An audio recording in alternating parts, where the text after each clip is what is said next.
La palabra de Dios se encuentra en el libro de Josué, capítulo 24. Y el pasaje es un pasaje bastante largo, del 14 al 24.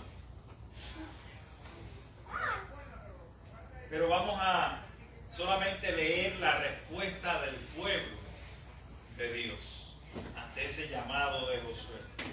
Y el pueblo respondió a Josué: a Jehová nuestro Dios serviremos y a su voz obedeceremos. Amén. Amén. ¿Cómo tomar buenas decisiones? ¿Cómo tomar decisiones que redunden en el bien de nuestras vidas, en el crecimiento espiritual?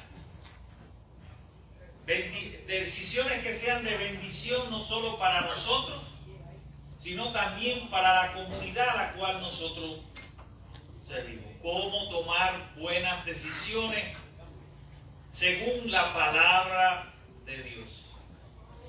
Hacer una buena decisión no siempre es tan fácil, especialmente cuando las decisiones que tenemos que tomar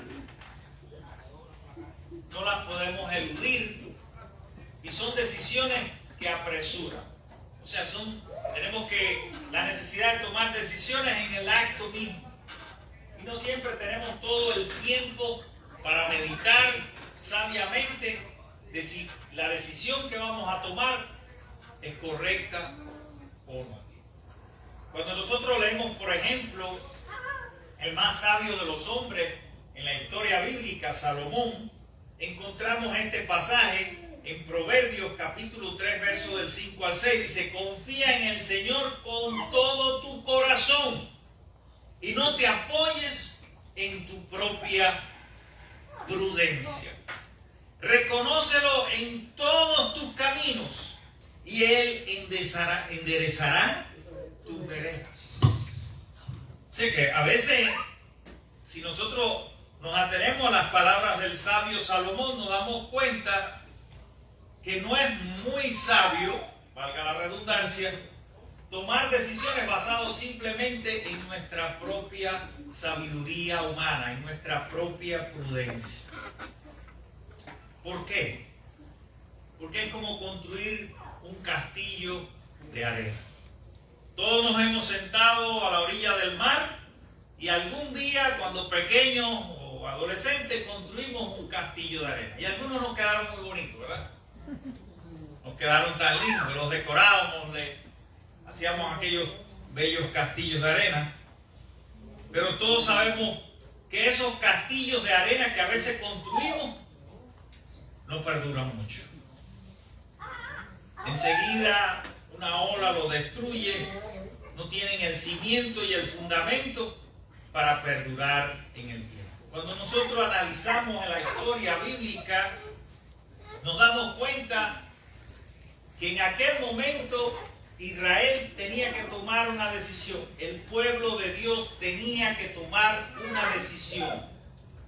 Una decisión que era muy importante para el futuro, para vivir un futuro con esperanza. Pero ellos estaban rodeados de muchos dioses y sus antepasados habían servido a esos otros dioses, como era el caso de Abraham. Entonces el pueblo tenía delante de sí muchas opciones. Una de las cosas a veces que tú y yo tenemos delante de sí es que tenemos muchas opciones y no sabemos qué decidir. Yo mismo me pongo a mirar los discos que me han regalado y tengo tantas películas que ver. ¿Cuál escoger, verdad? Muchas personas llegan a la tienda y tienen que decidir por algún estilo o por algún color. Y yo puedo persuadirlos. Yo puedo influir en esas decisiones como vendedor. Pero al final la decisión es del cliente. ¿Verdad? El pueblo de Dios tenía muchas opciones delante de sí, pero tenía un solo Dios. Oiga bien esta palabra que Dios puso en mi corazón. El pueblo de Israel tenía muchas opciones delante de sí, pero solamente había, ¿qué cosa? Un Dios. No había dos dioses.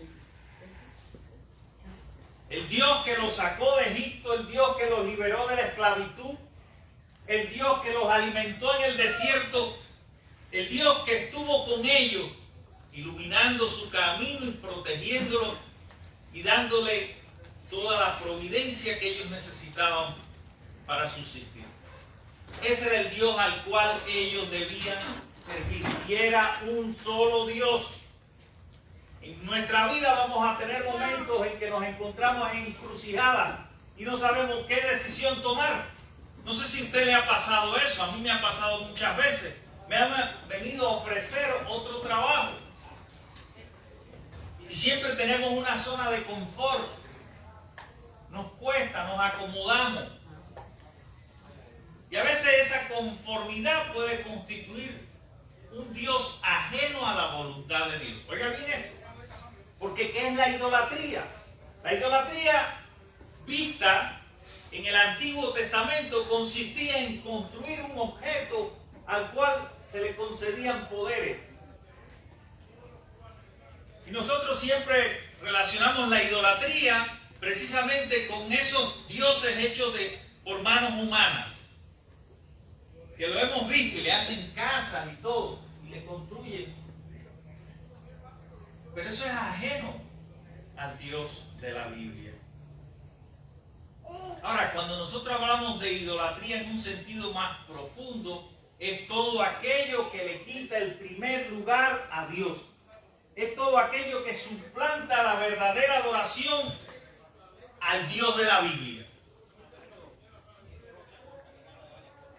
Hay muchas opciones delante de nosotros, pero solo hay un solo Dios. Y Josué quería que el pueblo de Israel se volviera a ese único Dios verdadero, a ese Dios salvador, a ese Dios que lo había liberado. Otro detalle sobre la idolatría. ¿Cómo nosotros saber que estamos bajo la voluntad del Dios verdadero y no de un Dios falso? Porque nosotros construimos en nuestra mente un Dios que no es el Dios bíblico a veces. Y nos regimos por ese Dios que está en nuestra conciencia, en nuestras concepciones, en nuestra percepción de cómo es Dios. No le damos la oportunidad a que el Dios verdadero nos hable. E incluso nos atrevemos a dictarle a Dios lo que debe hacer. Y esto es muy sutil. Esto ocurre a veces de manera inconsciente en nosotros. Y el pueblo de Israel, me imagino que se sintió tentado a seguir otros dioses falsos. Por eso Josué los está invitando a una renovación de ese pacto. Dios es un Dios de pacto. Dios había hecho pacto con Abraham. Dios había hecho pacto con Isaac. Dios es un Dios de pacto que hace alianzas de amor con el ser humano a través de la historia, pero constantemente la desobediencia y la rebeldía del ser humano lo aleja de Dios y rompe esa unión y esa comunión con el Dios verdadero. Por eso, cuando nosotros leemos este pasaje, hay un recordatorio de dónde había venido Israel, cómo Dios los había tomado en su mano y los había formado como nación, cómo había sido el obrar de Dios para que ellos renovaran ese pacto.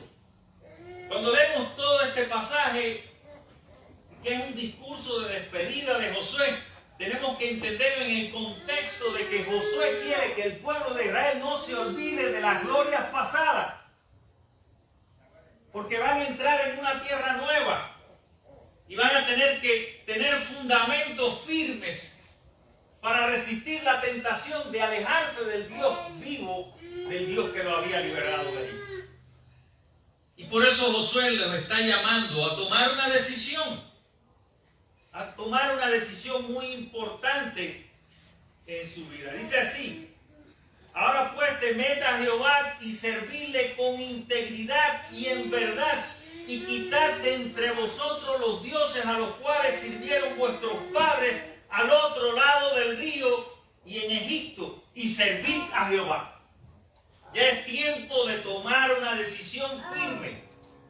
de integrarse al Dios verdadero. Eso es lo que amerita ese momento. ¿Y quién eran los testigos de ese pacto? Sino el propio pueblo. El propio pueblo era testigo de esa decisión y tenían que tomarla. No la podían eludir. Tenían que traspasar de su pasado de esclavitud a un futuro libre y lleno de esperanza. Y parece y suena bonito y fácil, pero no era tan sencillo para aquel pueblo. Cómo a veces deshacernos de esos dioses ajenos, de esos dioses falsos, que ocupan tanto tiempo y que nos esclavizan, porque la diferencia entre el Dios verdadero y el Dios falso, la idea de que tienes de Dios que sea falsa, es precisamente cuando esa idea o ese preconcepto de Dios te esclaviza. No te deja vivir en plenitud. Y ojo con esto, a veces incluso, lamentablemente sucede, no debiera ser así, parece paradójico, pero a veces la religión, estoy hablando de la religión con sus formas y sus tradiciones, se convierte en algo opresivo y no deja que el ser humano se desarrolle a plenitud y disfrute de la vida por la cual Cristo murió en la cruz. Cuando ese es el propósito esencial del Evangelio. Porque la verdad del Evangelio, la verdad de Dios siempre te va a liberar de tus temores, de todo lo que te ata, de todo lo que te impide ser feliz, de todo lo que te limita en tu desarrollo ministerial, en la administración de su palabra, en el servicio a los demás. A veces estamos atados como iglesia a un Dios falso. Y tenemos que romper, tenemos que quitar esos dioses que hemos heredado del pasado y de nuestros antepasados y ahora ponernos delante de Dios cara a cara en oración, buscando el Dios que nos guíe con el Espíritu Santo. Amén. Un tiempo importante que nosotros vivimos en estos momentos. Miren, les voy a poner un ejemplo más concreto. No sé si usted ha conocido este tipo de personas que se vuelven obsesivas, que tienen que tener la casa súper limpia, súper ordenada, llena de cosas. Yo me recuerdo que visitaba una señora que lo tenía todo perfecto, pero tenía tantas cosas en la casa que si usted respiraba se caía algún muñeco.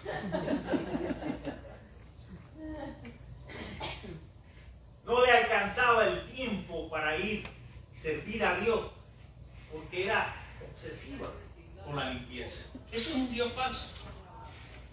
Las personas que se dedican a mucho tiempo al trabajo y se consagran a una labor y son profesionales, pero el trabajo ocupa el primer lugar de su vida y no le da espacio a Dios. Eso es un Dios falso. Y por ahí, por allá nosotros podemos sumar a la lista todo aquello que nos está atando, todo aquello que nos impide desarrollarnos a plenitud y vivir conforme a los planes de Dios. Porque cuando vamos a tomar decisiones, lo importante es que nosotros busquemos en la palabra de Dios si esa decisión está conforme al plan de Dios, si está bajo la voluntad de Dios. Si lo que vamos a decidir nos enriquece y nos bendice a todos. Y nos hace crecer en el Espíritu de Dios. Porque a veces las decisiones son decisiones en la carne. Cuando nosotros leemos Gálatas, nos habla de esa batalla constante entre la humanidad egoísta que quiere tomar decisiones basadas en sus intereses y no en los planes de Dios. Pero cuando nosotros venimos con humildad delante de Dios, en obediencia a su palabra, a sus enseñanzas, a lo que Cristo nos ha enseñado a través de toda la vida. Porque si tenemos que buscar un criterio de discernimiento para saber que eso es verdad y que eso que voy a hacer, esa decisión que voy a tomar, es la verdadera, es lo que Dios quiere, es lo que va a traer esperanza a mi vida en el futuro próximo a venir, pues yo tengo que ir allí a la palabra de Dios y ver en Jesús cómo fue su modo de actuar, porque Cristo es ese criterio de discernimiento que nos prevé de errores Porque tomar decisiones egoístas, decisiones basadas en intereses humanos, nos pueden conducir a la ruina. Eso es muy importante que nosotros lo consideremos en esta mañana. O sea, hay muchas cosas en nuestra vida que nos están atando. Hay dioses que deben ser quitados. Hay cosas que a veces pueden arruinarnos. Hay decisiones que a veces nos llevan a la conformidad. Y yo siempre digo que el Evangelio, lo bello del Evangelio, es la libertad que ofrece, la plenitud de su gracia, y siempre da una oportunidad para aquel que se equivoca, y la bendición de poder servir con amor a todos. Y nosotros tenemos como iglesia esa oportunidad delante de nosotros. Y a veces tenemos muchas ideas de cómo concretar esas cosas. Tenemos muchas opiniones humanas. Tenemos muy buenas ideas. No estoy hablando de malas ideas. Tenemos muchas cosas como seres humanos.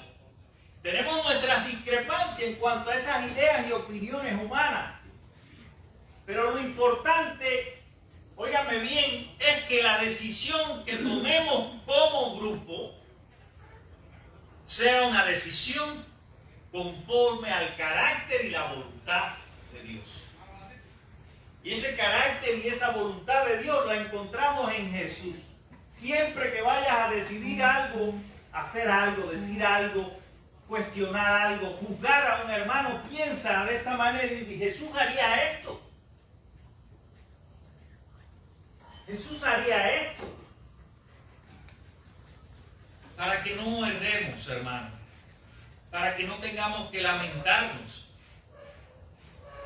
por tomar decisiones que no responden al plan y a los propósitos de Dios.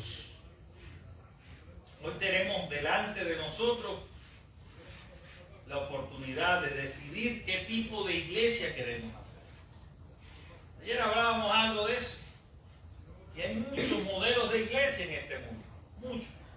Yo podía buscarle y a darle un curso sobre modelos de iglesia. Desde su origen, desde la iglesia de Constantino hasta la iglesia que existe hoy en día basada en la teología de la prosperidad. Yo podía hablarle de muchos modelos de iglesia. Todos tienen algo bueno. Fíjense, todos tienen algo bueno. En el hecho de que siguen difundiendo la palabra de Dios y el Evangelio de Cristo. Todos han servido en un momento de la historia para ayudarnos a crecer en la fe. Pero nosotros como iglesia tenemos que definir qué iglesia queremos. ¿Cuál va a ser nuestra visión de iglesia? Y esa es una decisión trascendental e inevitable. Porque vamos a decidir entre la vida o la muerte. Así mismo como Josué puso en esa encrucijada al pueblo de Israel, y ahora ustedes van a decidir a quién van a servir, si a los dioses falsos, a los dioses ajenos o al Dios verdadero que nos sacó de Egipto. Ustedes van a decidir, y no es una decisión sencilla, es una decisión que al final va a traer vida o va a traer muerte. Así de difícil que va a ser. Por eso mi consejo, mi exhortación, el deseo de mi corazón es que sea una decisión sabia, es que sea una decisión coherente con el Evangelio de Cristo, es una decisión que nos llene de paz, de comprensión, de amor, de bendición para todos.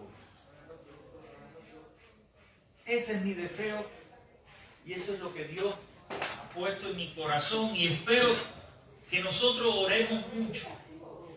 A veces subestimamos lo que puede hacer la oración, pero es el recurso que Dios nos ha dado para comunicarnos con Él, para levantarnos temprano en la mañana y decidir qué hacer. Igual que un día oramos por un trabajo, igual que un día oramos por la salud de un enfermo, igual que un día oramos porque esa persona llegara a este país, igual que dedicamos ese tiempo a orar por nuestros seres queridos para que pudieran estar con nosotros, igual que decidimos orar por con quién me voy a casar, a quién voy a elegir entre todas las mujeres, igual que hemos dedicado todo ese tiempo para tomar decisiones pequeñas o grandes. Nosotros tenemos que dedicar mucho tiempo a orar, porque solo Dios nos va a revelar su propósito. Solo Dios nos va a dar a conocer cuál es la decisión correcta que como iglesia debemos tomar. Que Dios nos bendiga en esta mañana y quitemos esos dioses falsos, esos dioses de nuestros antepasados. Esa tradición que a veces no nos deja vivir a plenitud la vida cristiana. Todas esas cosas que ya no son funcionales ni traen bendición para este tiempo. Busquemos a Dios en oración, busquemos a Dios en el Espíritu, adorémosle. Hagamos como hemos hecho en esta mañana, donde disfrutamos de su presencia, de este tiempo maravilloso. Eso nos hace meditar, eso nos hace profundizar en la voluntad divina. Que Dios nos bendiga y que la decisión que tomemos sea una decisión prudente, sea una decisión sabia, sea una decisión basada en el Espíritu Santo, basada en la palabra de Dios, y sea una decisión que nos traiga a todos un futuro lleno de esperanza. Que Dios nos bendiga. Amén. Vamos a orar. Padre bendito, te alabo en esta mañana por tu palabra, por tu presencia en nuestra vida, porque de verdad que has sido bueno, Señor. De verdad que nos has bendecido de tantas maneras que no nos alcanzarían los minutos y los años para decirte gracias. Gracias por tu bondad. Gracias por tu cuidado. Gracias por la bendición de llegar hasta aquí, Señor, como iglesia de los amigos, con nuestras virtudes y con nuestras fallas, Señor. Porque la iglesia somos todos, un grupo de humanos imperfectos que te amamos, Señor. Y que reconocemos que sin ti nada somos. Por eso en esta mañana, oh Padre, te ruego que nos bendiga, que nos dé sabiduría, que nos dé discernimiento, que nos dé comprensión y amor, que nos dé de tu verdad, Señor. Bendícenos, Señor, que podamos llevar a nuestro hogar toda esta enseñanza y que en diferentes áreas de nuestra vida y en diferentes ámbitos sociales también nosotros podamos tomar decisiones prudentes y decisiones que estén conforme a tu plan y a tu voluntad divina. Así, en el nombre de Jesús, oro y te doy gracias por todos mis hermanos. Amén.